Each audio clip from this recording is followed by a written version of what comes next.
Good morning, y'all. Yeah, whoa, I got all my data back. Woo-hoo. Yeah, I uploaded and deleted, and I need to compile a bunch of work videos together. Um, it's like I record them and then they just kind of sit in there, and I'm like, and I don't get time to put them together. So those days where I haven't put anything out, it's because I got busy after work with doing whatever it is I do here. Um, so yeah, I got a phone call from my mother. She's talking about cousins visiting, blah blah, and she's like, well, maybe we can get together for lunch on Saturday, and it's just here lately. It's been like every fucking weekend they got something going on, and it's like I ain't got time or the energy to be going. Now, I gotta give it to my mom. She'll be 79 next month, and she's got the energy of an adolescent fucking child, and it's impressive. I mean, because she doesn't look her age. Yeah, none of us look our fucking age. We all look younger than what we are. Anyway, not as good as some people. I work with a girl. She's 51, and she don't look a day over 30. How did you do that? But she's also ethnic. They have skills. It's genetic. It's in the whole genetic thing. They age very gracefully, and I'm kind of jealous. So anyway, we're Native American, so we're not quite that good. Anyway, so I am going to embark on trying to clean out my flower beds today. My mother had wanted to get together with me to do lunch. With the cousins, I don't have any gross ambition to see them. I would love to see my mom, but anywho. So yesterday, just seeing that douchebag in passing tweaked my head. 8 beers later, going on a rant, video. Yeah, it does not take much. There was absolutely zero interaction. The most interaction that there was when I was hollering over to the other driver, yelling half pint. Dude turned around and was kind of like that I was there. Why are you shocked, fucker? I've been here longer than you.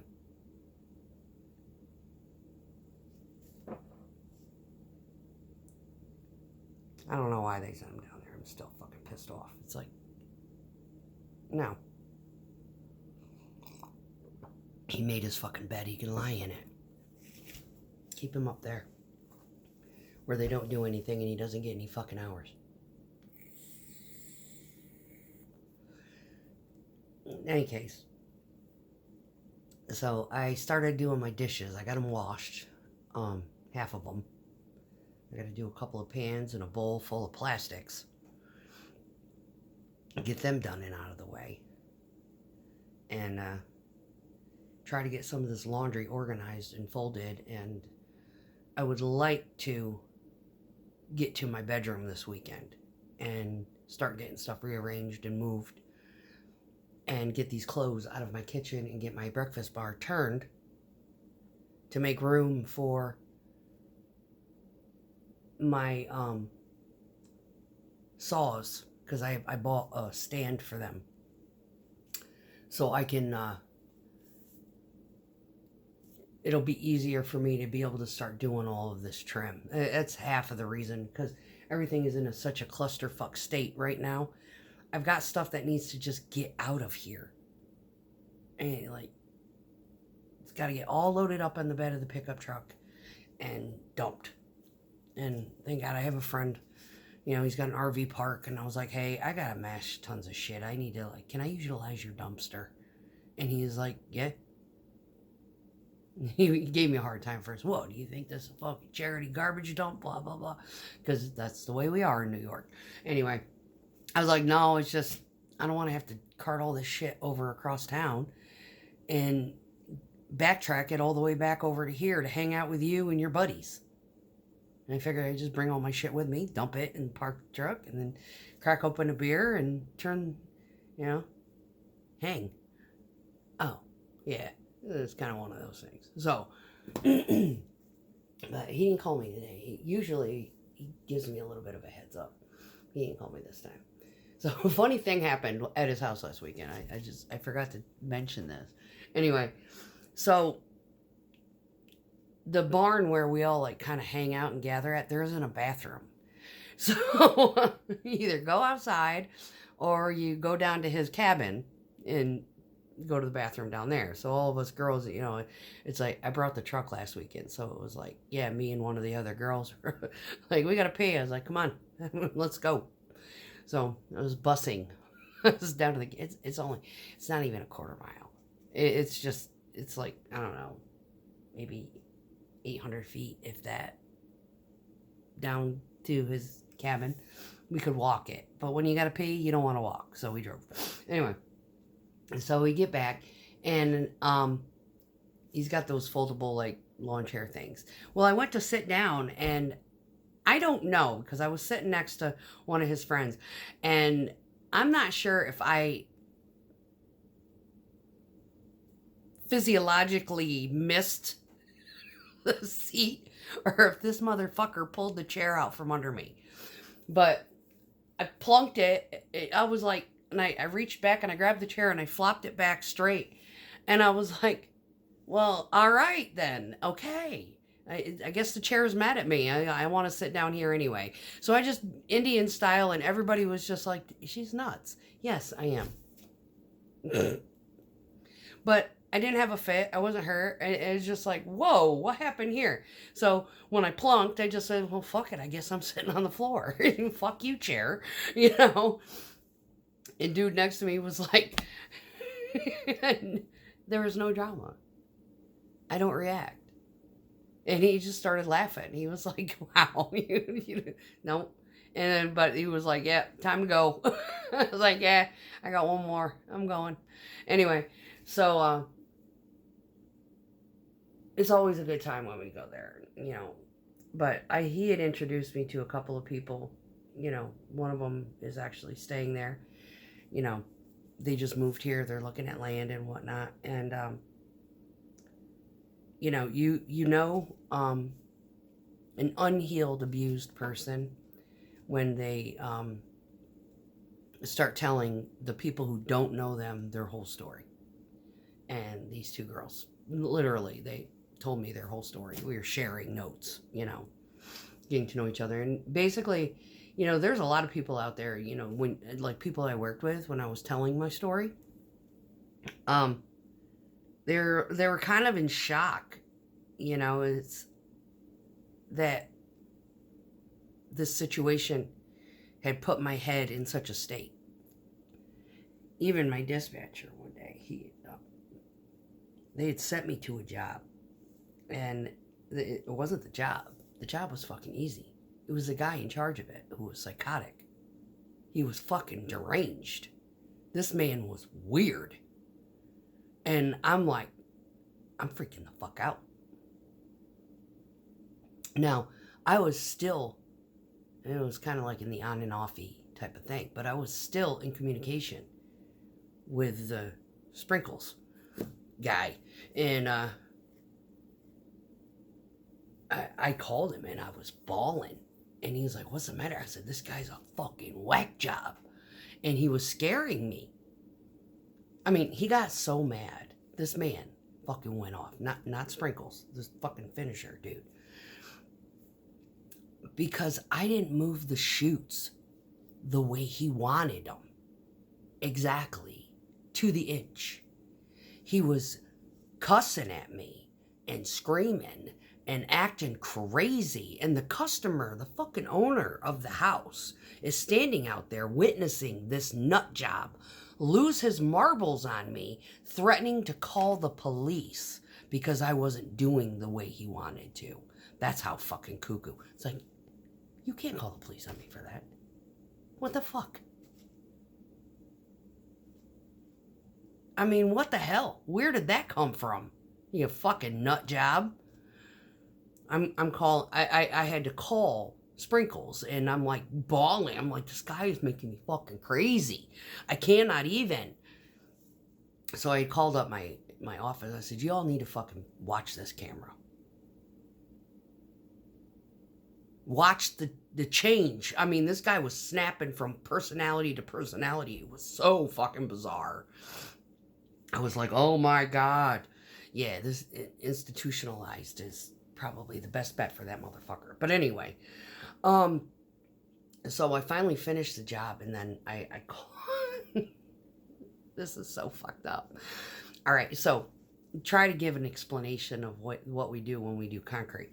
When it is a giant fucking thing, 9 times out of 10, the finishers, I'm giving the 9 times out of 10 because this one time was the most bizarre explanation I've ever heard in my life. Okay?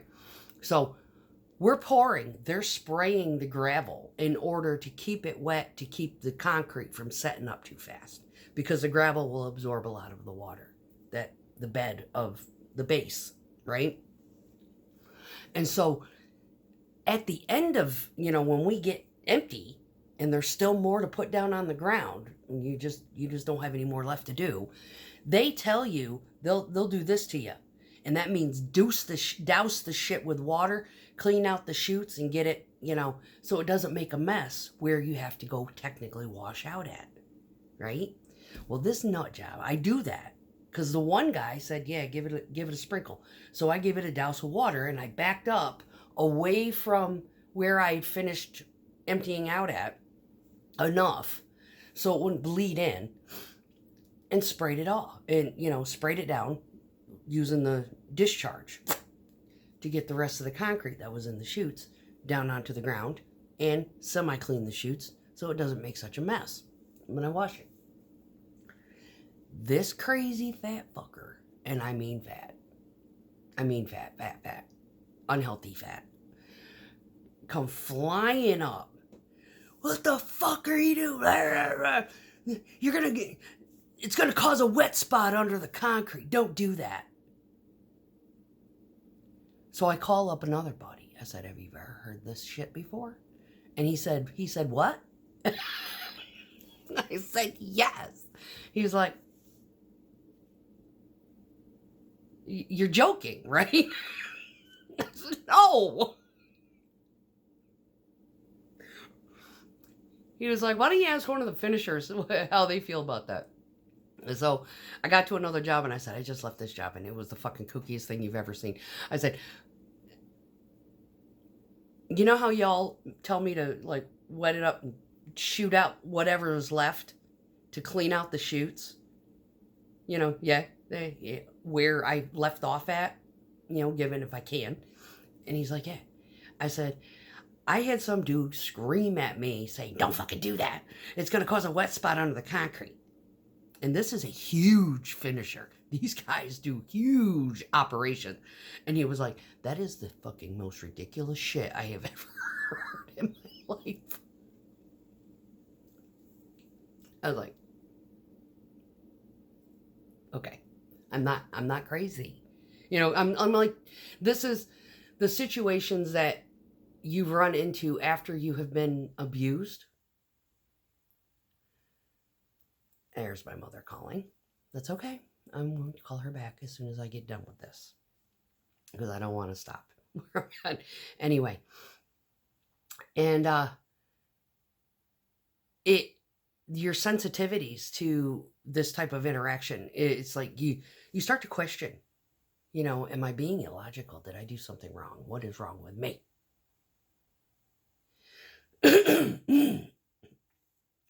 What is wrong with me? And so when you get put into situations where the source of your crazy isn't the problem. It's somebody else who is just as crazy.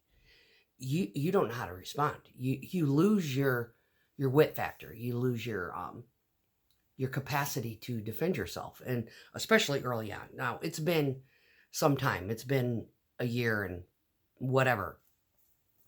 And I'm steadily gaining that back. But the point is that just the slightest visual interaction, him passing me in his truck, him showing up at the plant where I am at, that little bit just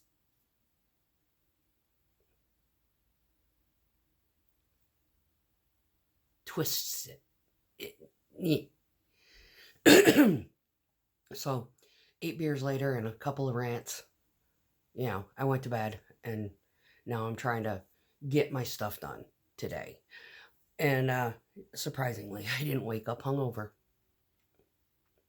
Yeah, that's what carnivore diets do.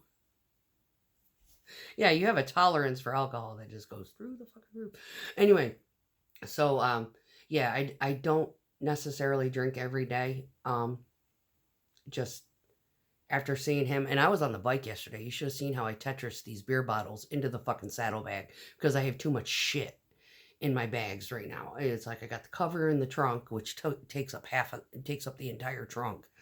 I need a new trunk, because my zipper is starting to act funky. But and I got my boots in the bag because they no longer fit in with the cover. The old cover, it was squishier, and my other one's got all my, extra hoodie and shit like that, just in case.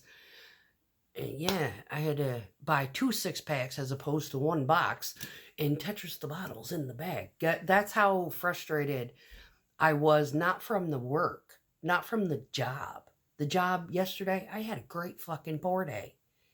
I had great customers, great day, great batches. Nothing was crazy dry. Nothing was crazy wet.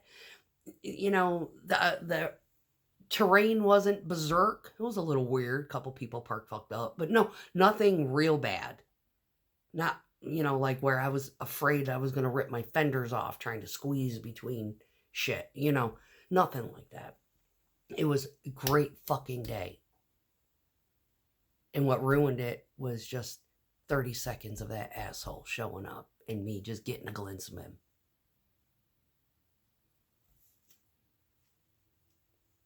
That's what we deal with. That's what someone who has been abused this is what we deal with. This is, to give you an idea, we, as long as no interaction, no contact at all, no visual, nothing, will maintain our sanity beautifully. And as soon as it is that one time, it all comes flooding back. Like a fucking tsunami. And then you start looking up your therapies, and you look up your content creators, and you look up your stuff. You start rewatching the stories. I've got them locked down to the public, but I can go back and look at it and see how fucking mentally deranged I was. Worse than I am now. Because I've actually gotten better. I'm much better now. Standing fucking joke. Yeah. So, anyway, happy Saturday. I hope everybody has a good weekend. I'm going to try to figure out what the fuck I'm going to do and how to fit all this in and make Mama happy. I got to call Mama back. I got to meet up with her. I love you, Mama, but I ain't got time. You want to come and help me? No, I don't want you to trip and fall. That would make me even feel fucking worse. So, y'all, peace out.